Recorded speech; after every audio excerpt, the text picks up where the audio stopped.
प्रदेश के पूर्व मुख्यमंत्री अखिलेश यादव ने जो कहा था वो यहाँ पर सच होता हुआ नजर आ रहा है। इसलिए आगरा में जिलाधिकारी प्रभु नारायण सिंह सत्ता के इशारे पर काम कर रहे हैं। साफ तौर पे देखा जा सकता है कि पीछे पूरे पत्रकारों की भीड़ यहाँ मौजूद है और ये पूरी भीड़ ये मौजूद है, इनको अंदर जाने के पास नहीं दिए गए हैं। अभी जो संज्ञान में आया है सिर्फ गोदी मीडिया के पास ही अंदर जाने के लिए निर्गत किए गए हैं।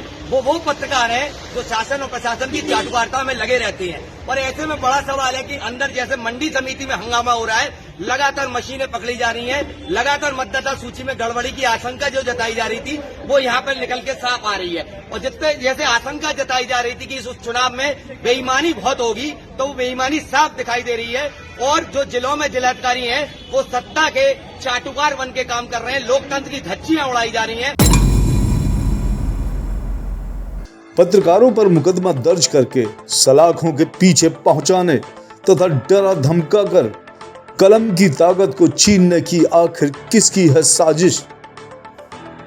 या तो सत्ता की दलाली करो, नहीं तो जेल में ठूंस दिया जाएगा। देश की बीजेपी सरकार ने तो फिलहाल यही सोच रखा है, पत्रकार अगर सच बोलता है तो उसे तुरंत जेल भेज दिया जाता है। जेल के अंदर जाकर देखें तो पता चलेगा कि कितने निर्दोष पत्रकार जेल में सड़ रहे हैं। 5 राज्यों के चुनावों से शुरू हुआ पत्रकारों का उत्पीड़न रुकने का नाम नहीं ले रहा। सबसे पहले आगरा के पत्रकार गौरव अग्रवाल की बात करें तो गौरव ने केवल सच बोला था। गौरव ने आगरा के जिलाधिकारी पर कई गंभीर सवाल खड़े किए थे, जिसका परिणाम पुलिस की लगभग 7 जीपें भरकर रात 2 बजे के आसपास गौरव के घर पहुंची। पुलिस ने गौरव को जबरन घसीटते हुए जीप में डाला और थाने ले गए। गौरव का आरोप है कि रात भर उसके ऊपर 3rd डिग्री का इस्तेमाल किया गया। एक पत्रकार के साथ आतंकियों जैसा व्यवहार किया गया, वो भी सरकारी नुमाइंदों के जरिए। अब बलिया पेपर लीक की बात करें तो यहां पेपर लीक होता है, जिसकी खबर पत्रकार दिग्विजय सिंह के द्वारा चलाई गई। दिग्विजय सिंह की माने तो पुलिस ने उससे पूछा था कि आपको खबर कहां से मिली, तो उन्होंने अपने व्हाट्सएप पर आया हुआ मैसेज उनको भेज दिया, लेकिन थोड़ी देर बाद ही उनको पूछताछ के नाम पर हिरासत में ले लिया और जेल भेज दिया।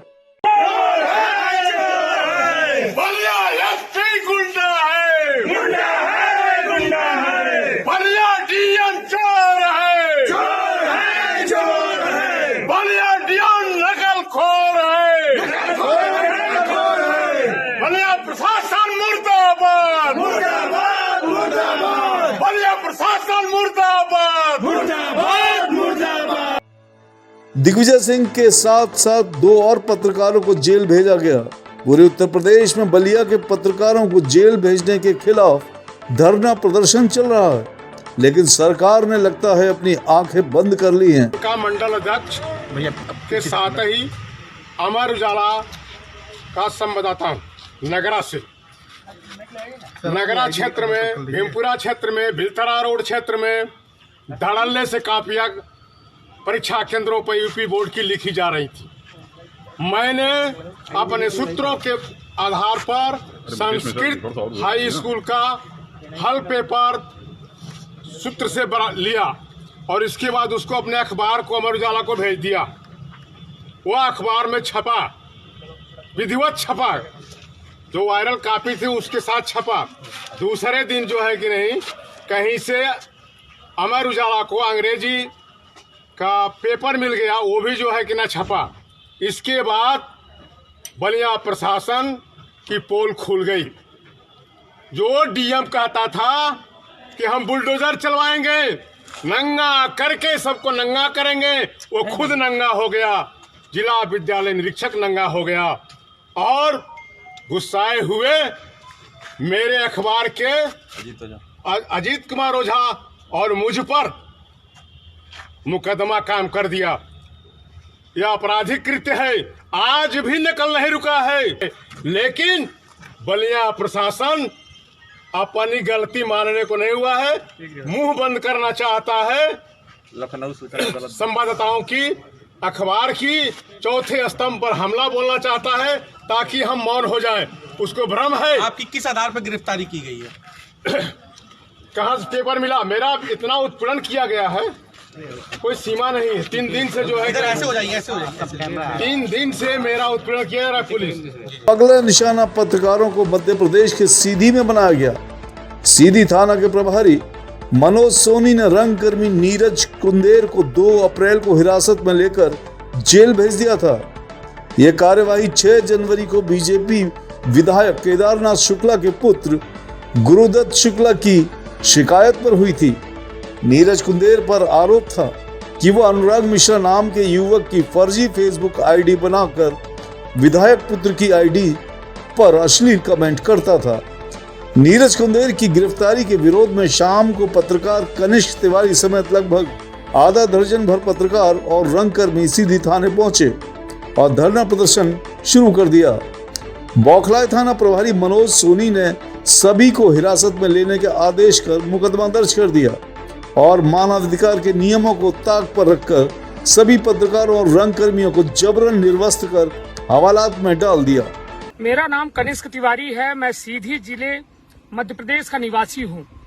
मैं एक पत्रकार हूँ और मैं न्यूज नेशन में सीधी जिले का स्ट्रिंगर हूँ और साथ ही फ्रीलांसिंग के रूप में MP संदेश न्यूज 24 यूट्यूब चैनल चलाता हूँ और जो कि एक बघेली न्यूज चैनल है जो स्थानीय बोली पर वो न्यूज चैनल बनाया गया है, जिस पर मैं सभी खबरों को प्रकाशित करता हूँ।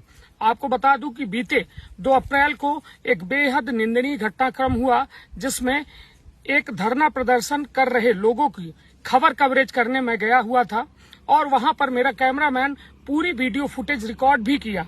आपको बता दूं कि वहां पर मुझे जो सिटी कोतवाली थाने की पुलिस थी उसके द्वारा जबरन जो है मुझे धक्का देकर कोतवाली के अंदर ले जाया गया, मुझे मारा गया, पीटा गया, निर्वस्त्र किया गया, कपड़े उतरवाए गए, थाने में जुलूस निकलवाया गया और ये कहा गया कि विधायक और पुलिस के खिलाफ खबर चलाओगे तो तुम्हारा पूरे शहर में चड्डी पहना कर जुलूस निकालूंगा। आप लोगों को बता दूं कि हमारे साथ हमारा कैमरामैन आदित्य सिंह भदौरिया भी था। आपको बता दूं कि जो हम 10 लोग गिरफ्तार हुए थे जिसमें जुर्म ये था कि पुलिस के द्वारा 151 की धारा और कुछ एक शांति भंग और साथ में सार्वजनिक रास्ता अवरुद्ध की धारा लगाई गई है। आप लोग को बताऊं कि हमारे साथ बड़ा बेमनस्यतापूर्ण बर्ताव किया गया, मारपीट की गई, गाली गलौज की गई। ये फोटो किसी ने अपने कैमरे में कैद कर ली और सोशल मीडिया पर वायरल कर दी। इसके बाद प्रशासन में हंगामा मच गया।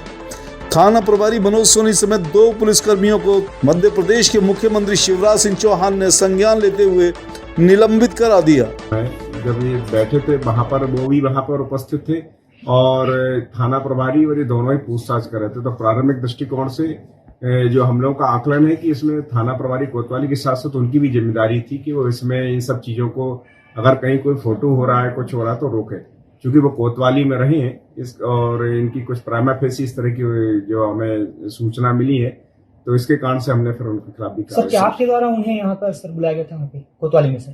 कैसा? हाँ, क्योंकि यहाँ पर भीड़भाड़ बहुत थी। मैंने यहाँ पर जमोड़ी एसओ, अमिलिया एसओ सभी को बुलाया था और भी फोर्स हम लोग बुलाते हैं, एक दूसरे थाने से फोर्स हम सभी जगह बुलाते हैं। सर वहाँ तो सीसीटीवी कैमरे भी लगे हुए हैं, तो क्या उसमें बाहरी लोग भी उस दिन पहुंचे हैं? अगर वो जो सीसीटीवी कैमरे के फुटेज और जांच से पाया जाएगा बाहरी लोग पहुंचे हैं तो उनके द्वारा क्या एक्शन लिया गया है, क्या उनके द्वारा तो नहीं बारिश गई, ये अभी अग्रिम जांच का विषय है।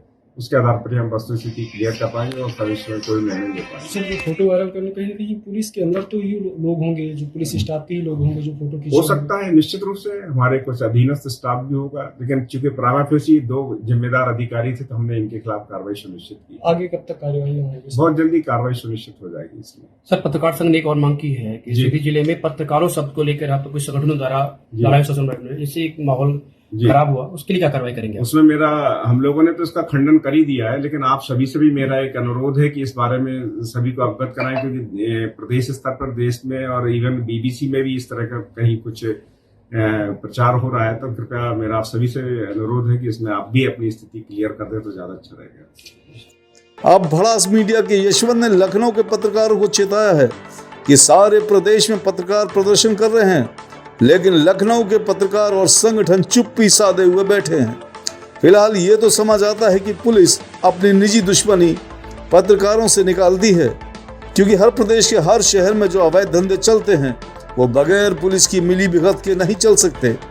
ईमानदार पत्रकार अगर उन अवैध धंधों का खुलासा करते हैं तो वो पुलिस की आंखों की किरकिरी बन जाते हैं और किसी भी वक्त वो पुलिस के शिकार बन जाते हैं और जेल भेज दिए जाते हैं। अब सवाल यह है कि पत्रकारिता का मतलब क्या रह गया?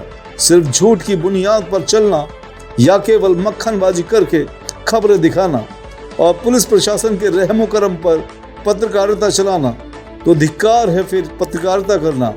और अगर वास्तव में शांति से पत्रकारिता करना है तो सत्ता पक्ष के अधीन रहकर खबरें चलाएं, अन्यथा ईमानदार बनेंगे तो आपकी भी गिरफ्तारी किसी भी समय हो सकती है।